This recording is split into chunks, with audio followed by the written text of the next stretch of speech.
We all have questions, and Pastor Carney has answers. We all want to know what he thinks.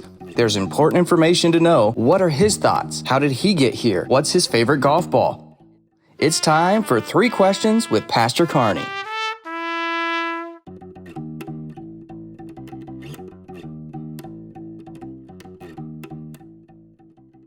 So the first question, Billy, is a difficult one. Because I know what I want to say, but I don't want to come off sounding as if I'm putting down Martin Luther, because he's way more learned than I am or will ever be. But what's interesting is the Sunday sermon, James, who is recognized as the brother of Jesus. And in Mark, and forgive me, the verse is not coming to me right away. You can put it on the screen later on. It says his 4 brothers, and he gives them names. Gives them names, yeah. And they have the names and the Hebrew names, and they said sisters. Yes. Now, it doesn't give their names, unfortunately. Or how many, does it? No, but it kind of does. Okay. More than one.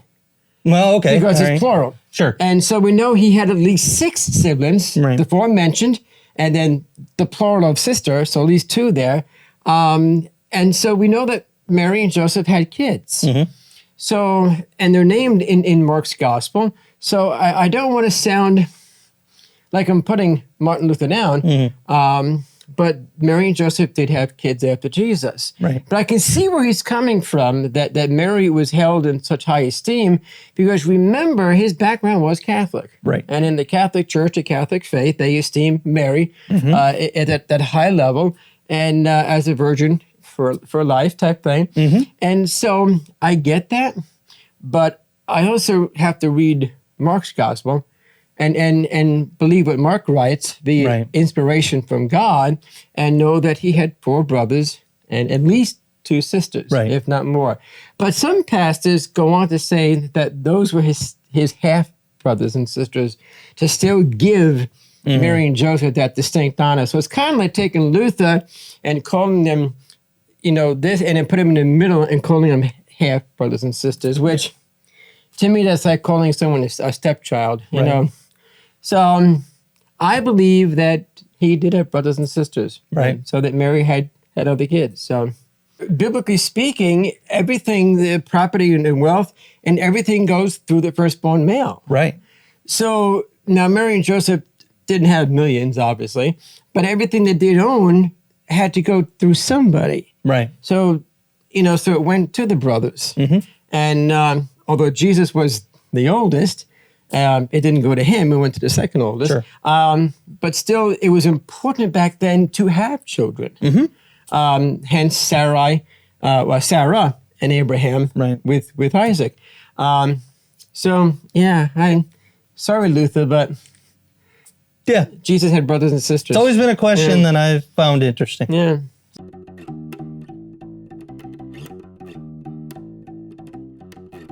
Back years ago, and I don't know if I should share this story or not, because people will hear the story, but I'm going for it. When I was little. Why not?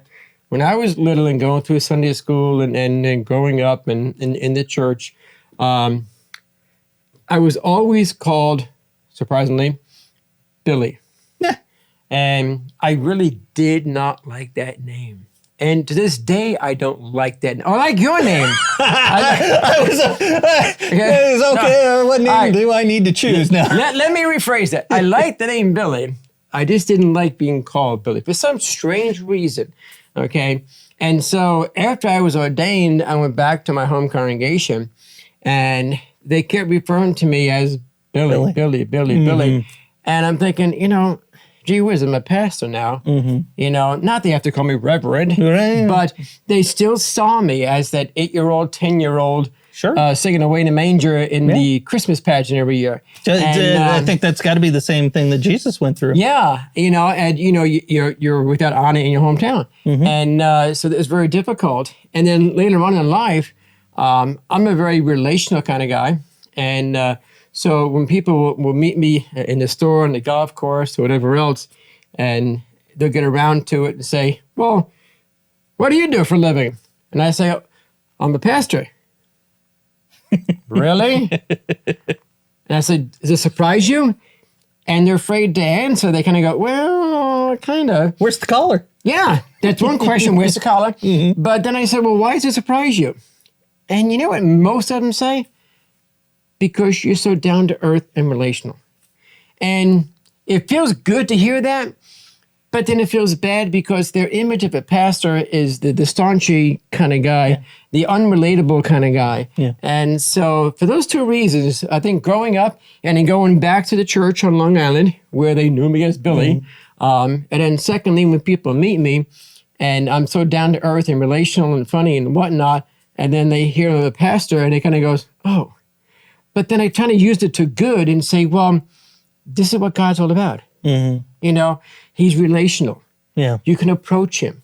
He's not some high God sitting on a chair up in the clouds. He's approachable. He's relational. And so this is the same way that God wants us to be. Yeah. And so, so those two reasons I would say, yeah, been there, done that. Right. Yeah. Probably not to the level of Jesus. Because they rebuked, they mocked, and then eventually they slapped and spit and tried to kill him. Yeah. So, you know, that hasn't happened. Right. But and you kind of led into a interesting thought that or a thought discussion that I had with someone else, that if Jesus came back and walked into the church, who's he going to talk to? Yeah. And everyone, you know, in the class said, well, he's going to go right up to the pastor and start having. I'm like, no, he's going to find that person in the back row and he's going to sit down and say, hey, how are you? That's right. You know, he always, you know, look at who he hung around with, the people that he sought out, the people that he never, you know, whenever someone came, he made time for them. He ate with sinners. Yes, tax collectors. Really, you know? Yeah. One of the most beautiful stories of Jesus, and I love this story, is it's a hot day, or we assume it's a hot day, and he's been out walking around and traveling, teaching and preaching and whatnot, and he's thirsty. Mm-hmm. And he sees a well, and he says, oh, there's some water. And there happened to be a woman there. Didn't bother Jesus. He sat down, and he turned to the lady. He says, can I get some water? Mm-hmm. And she's going, you shouldn't be talking to me. And aren't you in Israel? And he said, lady, not lady, I'm sorry, you know, woman, I need some water. Mm-hmm. And that's where he was. Yeah. You know, so he's going to reach out to sinners and people, and that's who he's going to eat with. And that professor's point was that's the way pastors and reverends should act.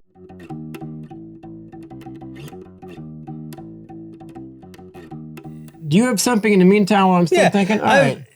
My favorite Halloween tradition comes from Hallie. And this is not something from my family, but her family. Okay. It has nothing to do with trick-or-treating. Has nothing to do with Halloween. Well, other than we do this one thing on Halloween.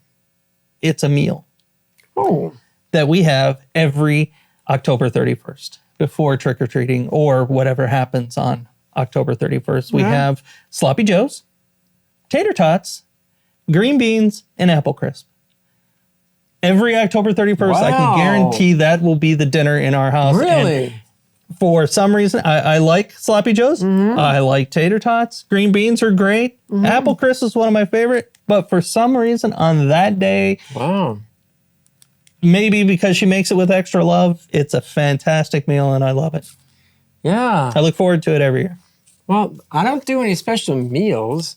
But I guess one tradition that started maybe 10 years ago, so I don't know if that qualifies as a tradition or not. Sure. But one of the things I enjoy now, because I'm a papa, is watching the grandkids. Yeah. Have so much fun. And that's given a lot of meaning to a lot of my holidays, you know, Christmas. Sure. Halloween, Thanksgiving, and things like that, is to see it through the eyes of a kid. Right. And I love seeing our grandkids, you know, get dressed up and, you know, in these costumes, whether it be Paw Patrol or Ariel or whomever they're dressing up. Got to imagine a lot of Disney costumes. A lot of Disney costumes. And so it's fun. And my grandkids already called me and said, Papa, you coming up for Halloween? And I'm like, yeah, how could I miss this? You know, Sure, yeah, seeing the kids. absolutely. So that's a tradition, is seeing my grandkids get dressed up and go trick or treating, and when they get back home to say, well, these M&Ms aren't good for you, so Papa will take them. But I don't like the way that package is. You better give that to don't me. look good. Let Papa let Papa try them out first. You can keep those Snickers. Yeah, keep the Snickers and keep the Skittles. Let me try those M&Ms. But yes, I would say spending time with the grandkids and seeing them getting dressed up and whatnot. And, so many people say that, oh, Pastor, how could you be involved in Halloween? And the reason is because if we throw away, here's a question for a different three questions. Yes. My thinking is that if we're going to throw away Halloween because of its pagan origins, okay, then we need to throw away Christmas and Easter. And the people say, what? And so that's a question for a different day. And I'll just lead with that and end with that. If we throw away Halloween because of its pagan origins, then we can throw away Christmas and Easter too. Leave it there. We'll pick that up on a different day. All right. But and I'm not saying go into the dark side and celebrate evil and the occult and that side, but you can also share the good stuff. Spend time with your family. Spend time with your kids. Spend time with your family having a great meal and celebrate that aspect of the holiday. It's all about evangelism. It's all about evangelism. It's all about spreading the gospel. And even through Halloween. So, Absolutely. yeah. So. Well, this has been 3 Questions with Pastor Carney. I hope they weren't too hard. They were difficult. So right. next week, can we go back to what's your favorite gospel? We'll go back to easy. Yeah. All right. But Phil's here next week. Phil is here next Yeah, week. hopefully. So praise God. We'll ask him about his favorite Halloween tradition. Oh, I know he has them. He has one, and I know what it is. And he's got a big Disney guy out in front of his house. So, So anyway, this has been Pastor Carney and Billy Brinkerhoff sending in for Phil Kuhn. Phil Kuhn, we love you. We miss you. Get back here soon. Enjoy your vacation with Melissa and the family. And have a great day. Yeah, if you've got questions that you'd like to have answered by Pastor, please make sure that you email us, send us a text, put it in the comment below, and we'll make sure to get your question answered. Thanks again for joining us. If you have any questions about Redeemer, have a topic or interview suggestion, or need to know anything about the church, you can contact the church office at churchoffice@redeemerwarsaw.org, Pastor Carney at pastor_Carney at redeemerwarsaw.org, Phil at phil.prevail@gmail.com, or Billy at rlc_it@redeemerwarsaw.org. Don't forget to like, subscribe, and share, and please join us again next week. And until then, may the Lord be with your spirit, and grace be with you.